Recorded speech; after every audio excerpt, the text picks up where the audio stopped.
Taip atrodo KingGates pulteliai. Čia baltos ir juodos spalvos.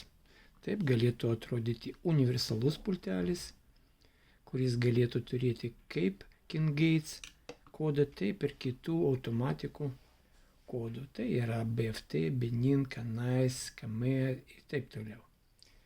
Turim suderinamą pultelį. Tai reiškia, toks pultelis galėtų turėti būtent KingGates kodą. O taip pat turim tokią išorinį imtuvėlį, su kurio pagalba mes galim praplėsti atmintį. Tai yra turėti papildomai apie 800 000 vartotojų. Tai kaip jis veikia? Labai paprastai. Spaudžiam mygtuką, išgirdom 2 kart.